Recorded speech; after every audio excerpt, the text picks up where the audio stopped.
Rise of nationalism in Europe is one of those massive chapters that gives literally everyone anxiety right before the exams. It feels incredibly dense, right? But don't stress. Today, I'm going to be your personal study buddy. I've taken this entire textbook chapter and simplified the whole thing into exact, easy-read, handwritten revision notes.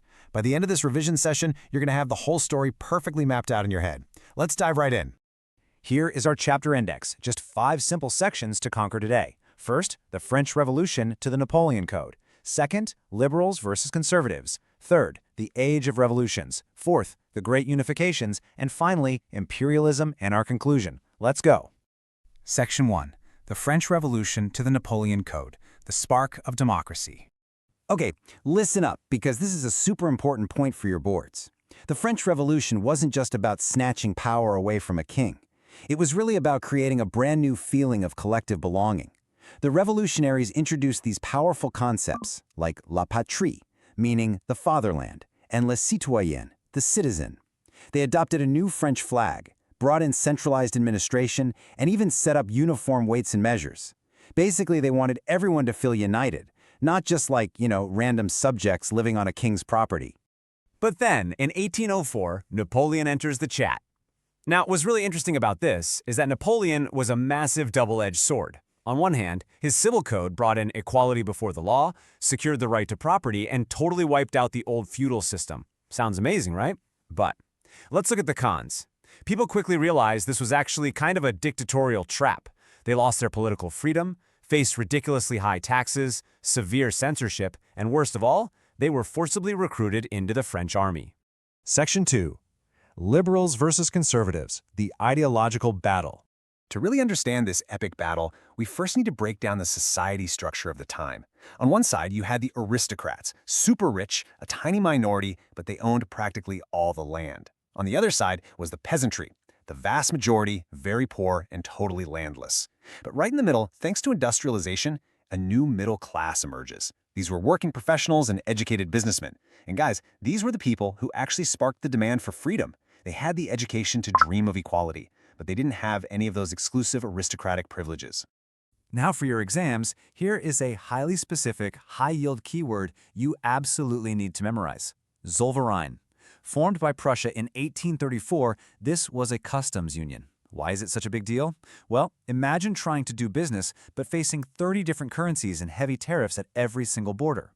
Zollverein slashed those 30 confusing currencies down to just 2 and completely removed trade barriers. It was a massive, game-changing victory for economic liberalism. So while the middle class was dreaming of all this economic and political freedom, the old powers decided to strike back. In 1815, at the Battle of Waterloo, Austria, Prussia, Russia, and Britain teamed up and finally defeated Napoleon. The conservative kings were back. Through the Treaty of Vienna, they restored the old Bourbon dynasty in France and literally redrew the borders of Europe like they were slicing up a birthday cake. Their main goal? Block France from expanding, crush democracy, and rewind the clock right back to the old days. But here's the thing you have to remember. You cannot kill an idea. When the kings returned, the revolutionaries didn't just give up, they simply went underground. They started forming these intense secret societies. The most famous was led by the Italian visionary Giuseppe Mazzini. He formed underground groups called Young Italy and Young Europe to keep the fight for unified nation-states alive. He was actually so effective that the conservative leader Metternich called him the most dangerous enemy of their social order. Moving on to Section 3, the Age of Revolutions. Europe catches a cold, from 1830 to 1848. Metternich famously complained, "When France sneezes, the rest of Europe catches a cold." And honestly, he hit the nail on the head. Let's quickly walk through this timeline because it's a great anchor for your memory. In 1830, we get the July Revolution in France, which immediately inspires Belgium to break free. Then in 1832, Greece wins its independence from the Ottoman Empire. By 1845, economic hardship pushes the poor Silesian weavers to revolt. And finally, the massive explosion of 1848, where France kicks out the monarch again and officially becomes a republic. Now, here's a brilliant concept. Revolutions aren't always fought with guns and swords. This is the idea of romanticism. Nationalism isn't just about wars. It's about art, poetry, and music, building deep, collective emotions. For example, when Russia took over Poland, they strictly banned the Polish language. So what did the Polish people do? They started using their native language in church gatherings as a literal weapon of resistance against Russian dominance. It perfectly shows how even when armies fail, culture can survive and fight back. Speaking of failures, let's look at the Frankfurt Parliament of 1848. The educated middle class tried to peacefully unify Germany. 831 representatives met in St. Paul's Church, drafted this beautiful, democratic constitution, and proudly offered it to the King of Prussia. And guess what? The king completely rejected it, called in the military, and chased everyone away. But their most fatal weakness was their own blind spot. They totally ignored the demands of the poor peasants and women. Without that mass support, the middle-class dream just collapsed. Which brings us to Section 4, the Great Unifications, Blood, Iron, and Strategy. Since constitutional attempts failed, it was time for serious military strategy. Let's break down this massive historical event into 4 incredibly easy steps. You'll definitely want to memorize this for the exam. Step 1. The King of Prussia takes charge of unifying Germany himself. Step 2. He hands the actual job over to his genius chief minister, Otto von Bismarck, who leads the military. Step 3. Bismarck brilliantly engineers 3 wars over 7 years against Austria, Denmark, and France. Step 4. Prussia wins it all. And in 1871, William I is crowned the new German emperor. Boom! Germany is unified. Now let's talk about the famous boot-shaped nation. Italy's unification was totally different. It was the ultimate strategic team effort. Step 1. Italy was a total mess, divided into 7 separate states. Step 2. The smart diplomat, Chief Minister Cavour, makes a clever alliance with France to defeat the Austrians and win the northern territories. Step 3. Meanwhile, the passionate revolutionary Garibaldi leads his armed volunteers to conquer the south. Step 4. They meet in the middle, combine their victories, and in 1861, Victor Emmanuel II is officially crowned King of a unified Italy. But the case of Britain is pretty strange. There was no sudden, bloody revolution here. It was pure, calculated strategy.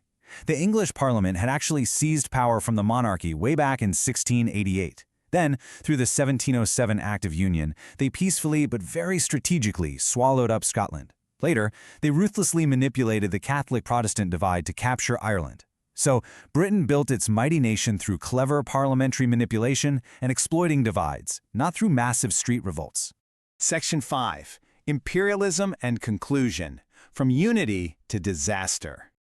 Before we get to that disaster, you might be wondering, how did these newly formed nations spark patriotism in their citizens? Well, they visualized the nation. Artists created allegories, basically personifying countries as noble female figures to build an emotional connection with the public. France had Marianne, wearing the red cap of liberty.